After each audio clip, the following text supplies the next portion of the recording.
call and your telephone number will be monitored Hi. and recorded. Oh, I'm sorry. This call, say or dial sign now. Thank you for using Global Tailway. Hello. Hey, Lazor, how you doing? Oh, I'm okay. How are you? I'm good. I'm good. I'm at Lowe's picking up some stuff for the yard, but I got your call, and I'm trying to get to a place where I can hear you, and hopefully you can hear me. Yeah, I can hear you very well right now. Oh, good, good, good. Are you walking through the store aisles right now? Yeah, I'm actually standing outside in front of the lawnmowers, the riding lawnmowers. That's so foreign of an idea to me because, you know, they didn't have phones like that when I was out there. Yeah, I bet. You didn't walk around with your own personal phone. Yeah, it's been a while, huh? We need to get you out of prison so you can enjoy some of the benefits of the 21st century, you know? I'm ready. I've kept up with pretty much all of it except for the technical details of how to work certain things on computers, but I'm ready. You'll pick up fast. I have no doubt you'll pick up very, very fast. I'm sure I will. What's the latest you got from me in terms of mail and that sort of thing? Anything particular since we last talked? You know, it's been quite busy actually. I have the same big manila envelope. Not the first one, because you know I went through that one and I classified everything that should be posted and I redacted everything that should be redacted, and I read through the Harwood, you know, the Harwood affidavit. Now the second envelope, I simply haven't had a chance to digest it yet. I was going to try to get to that this weekend, just to share with you. You know, we got letters coming in. There's so many injustices and so many innocent people in prison. It gets overwhelming, and the laborers are few and the harvest is plenty. You know. I understand. There was an article in American Free Press going back probably 4 or 5 years now. It was by Tim Traficant, that congressman who died kind of mysteriously, that did some prison time as well. I don't know if you're familiar with that case. But his article said that the Department of Justice, who is not our friend, you know, us as innocent prisoners, admitted that at that time they calculated there were roughly around 270,000 innocent prisoners in prison. That's a mind blower. Yes. For the government itself, the government who is not a friend of recognizing innocent prisoners, to make that kind of a statement. So I clipped that news article. I've had it, I don't know where it might be these days, but I've had that news article for several years now. So yeah, I understand how overwhelming it can be. And I'm actually amazed at what you're able to do with me in light of the fact that you have a bunch of other people. I do want to mention to you that I got your regular number 10 envelope with the 3 business cards in it, with myself being added to that. I appreciate that very much.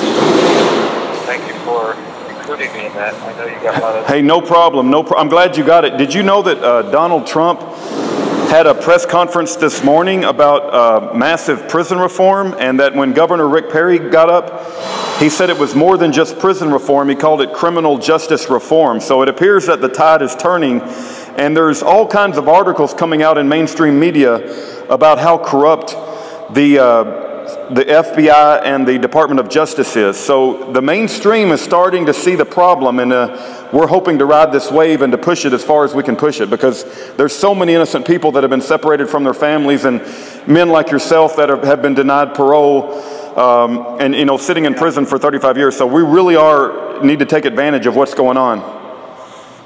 Yeah, and they've actually destroyed my family in several different ways, several different times while I've been in here. I remember I was married up until, I got married in prison. I was married for 5 years up until 1993. She just couldn't take any more of the abuses that CDC was bringing on her and the stepchildren too, my stepchildren, her children. And I remember there were times we went to our little prison committees, and they would tell me that they didn't want any more little babies like me running around, you know, in the world, so they hated me that much. They wow. Would me in these committees. And they therefore denied us our family visits. Out of California, we're one of the states that gets conjugal visits if you're married. And so they denied it, and the last time they denied it, they said, we know that this is totally illegal, we know that there's no basis for it, but by the time you and, my wife was my attorney representative, she was a certified paralegal working under an attorney, they said by the time you and your wife are able to get this in court and get it overturned, the new law will have passed, our new regulations, which forbid family visits for everybody with a life top, which they claim I have, which I really don't, but they have always claimed that I do. So that's how they took our family visits for those last years, too. It's just incredible. That's terrible. And in the year, in the year, oh, by the way, this is the kind of thing I really want to put out there. I'm looking for, there are so many good filmmakers out there. I mean, everybody today owns a camera. They own a smartphone with cameras. There are some really good potential filmmakers, really good filmmakers out there, and I think this would be a dynamic documentary film. Stuff I've been through in prison is so unique to me, as well as, you know, some of the other stuff that other people have gone through that movies like that too. So I'm looking for some filmmakers that want to do some film work on my story. And it doesn't have to be limited to one movie. I can see 3 or 4 feature films on this. My journey has been so long and so colorful in so many ways. Sensational, you know, the type of thing that will sell. Yeah, no, and that's very helpful because people need to know your story, and having a movie made about it helps people understand your story. Let me quickly add before we get cut off, Lazor. Please consider, you know, writing that letter I mentioned, or even doing an audio that we can put out to your class of, was it 72 or something like that? Maybe 8. Yes. Because I have that. Okay. Go ahead. No, I just wanted to say, please consider that, whether you want to write a letter or do an audio, and it's probably not a good time to do it now because I got so much background noise, but once I get that, I want to be able to fire that off from you to everyone that graduated in your class. I think that's a very good way to reach these people, and they may be able to come up, you know, with people that knew you before you went to prison and, you know, add logs to the fire of, you know, your character and your personality before you got set up in this nightmare. I absolutely agree. I have right in front of me, right in my hand right now as I sit here at the phone, one more of my Rudy Projects paper. That one is the top on the list is letters to classmates. Next one is letters to media. Next one is letters to Anna Caballero and Susan Eggman. And the next one is to explain how we don't get time in prison like people classically think, that we have spare time on our hands. It's just the opposite. Prison takes time from us and leaves us very little compared to people out there. So those are 5 things right here in a row that are right in front of me, and that's on the top of the list. So I will do that as soon as I can. I've got 2 more weeks of college, and then it ends. I wrapped up 2 other time-taking groups that I'm in prison. I wrapped the second one up today, and the other one up yesterday. This call and your telephone number will be monitored and recorded. These things will all free up a considerable amount of my time, but for the next 2 weeks I've got final exam preparation and overwhelming for 2 different classes. So that will be a point at which I can do a lot more of this type of thing. I was going to mention, and let me see if I can remember, I forgot momentarily, let me think for a second. Forgot what it was. Well, you were talking about the potential of having a movie made about your life, and I think that's a great idea. We had we've had other political prisoners where they made movies about their lives. Gordon Call, Yori Call, Scott Fall, Schaefer Cox has had a documentary made about him. So it's a very good idea if you can find, you know, someone who's willing to do that. Are you in touch with people who are capable of doing that? Not really. I know people that have done it, but they did it on a one-off situation. What we really need is someone who feels led and called by the Lord to do it for you. And, you know, if we could find somebody, that would be just so wonderful. Absolutely. I think that would be very powerful. And not only for my sake, but I think it would be the beginning of a bigger wedge to expose so much that's gone on in here to help change the system. You were talking about all these media and politicians and whatnot that are interested lately in exposing what's really been going on here and how this whole thing's been a mess, and that we want to clean up this mess of the prison system. I am surprised about Donald Trump, about your statement that Donald Trump's involved in that, because, you know, I read somewhere way back, I think it was before I even knew Trump was running for president. Oh yeah, it was years ago, as a matter of fact. I read something about Trump that he had actually spent a lot of money before he was a billionaire, when he was a mega millionaire, I think. spent a lot of money, investment of his time, freeing an innocent prisoner. Now, I have never heard this again, so I don't want to put anything out there that's untrue, but I definitely read it in a credible paper of some sort. I don't remember who wrote it or what, but it stated that he said he would never do it again. It was the hardest thing he ever did. And then I see him doing like real hard on crime sort of things on a number of occasions I've read about since he's been in office as president. So I'm surprised, but I'm pleasantly surprised if he's taking that turn in that direction. I think he's probably, probably leans toward helping innocent prisoners, but is probably real hard-fisted about guilty prisoners, and I don't disagree with that.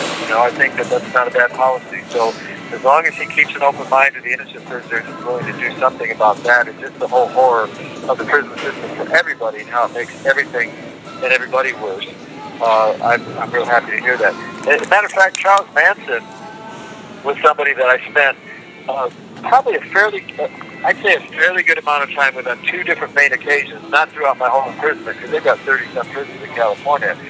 But Manson and I were together at two different prisons, and we were real close by each other as far as where we were housed. In Corcoran Prison, when he was in the SHU there, the lockup, I was right next door to him for about a week and a half, and it was just his cell and mine with a vent in between. We talked through the vent to each other, and I got his life story, and I was going to turn back around once I was freed and establish a way where he could record like thousands of hours of time of everything he wanted to say about his life. But the point I'm going to get at here is that they made Manson. The state made Manson who he is and what he is. And I'm sure they would not be happy with me saying that, but I'm convinced that from everything I've seen and then from my conversations with Manson, that it made him what he was. That's not even to say that he actually did the crime that he's so infamous for, or that he ordered it, which is all he was convicted of. I doubt that that's true from my conversations with him, and I'm talking about a lot of in-depth conversations. But what is true is he was a maniac and he was insane. There's no question about that. In regards to Manson, most people don't realize, but he never killed anybody, right? He never. He was never convicted of murder. That's not anything that he did. It was just the people that did all the things with Susan Tate. I think it was Sharon Tate, maybe. That the people that did that said that. Yeah. Right. They said that he. The main one that did most of the killings was Charles Watson. They call him Tex Watson. I spent a good deal of time with him too. In fact, matter of fact, a lot more time with him in prison than I have with Manson, as far as personal conversations and such. But in any case, yeah, you're right. Manson didn't do any of those killings. Manson openly admits that he killed other people, like murders in prison or self-defense killings in prison, that sort of thing. And he admits he had a horrid life of crime from the time he was about 6 years old. But he swears that he did not do the orders of the hits that Watson and the rest of the so-called Manson family did. Anyway, onto other things. I also am going to add to this list that I do want to do maybe a song or two with my guitar here on the phone. Maybe, I don't know, over the next, probably starting about a week. This call and your telephone number will be monitored and recorded. After all this college stuff is done, that's just one more thing on the list here I'd like to do on the phone. Is there anything else on your end that in a few minutes we probably got left, if that you want to convey to me? I think Ken Massat was looking for your transcripts, and maybe not your transcripts, but the latest legal motions that your lawyer was filing. I think Mr. Weaver, and you said that he had been taken care of, so that was good. And at some point, I did get I do have something. I did get another letter from the parole board hearing. You know how they sent me your latest two transcripts from your parole board hearing? I got like a lot more transcripts than just those two. 60 seconds remaining. It came in just today, but I haven't had a chance to digest it. So they sent me a lot more stuff than what they originally sent me, just to let you know. Is that something you get through email? Yes, it's electronic. Okay, so it might be some of the other earlier transcripts, which are even worse than these last. Okay. Even worse than these last. Okay. Let's see. I think there was. I sent you a third large envelope. You have 30 seconds remaining. 10 by 13, which has the coroner information, one of the two coroner documents that I was able to find. That's pretty lengthy. and an explanation in my letter of what should be and probably shouldn't be posted in, out of that. And like autopsy photos of the decedent, of course, I don't think that's a good idea to post that on. Right, right, I understand. But I've got explanation of all that stuff in there, and then also another document that I think you find very enlightening. This is going to cut. Yeah, it cut him off in mid-sentence.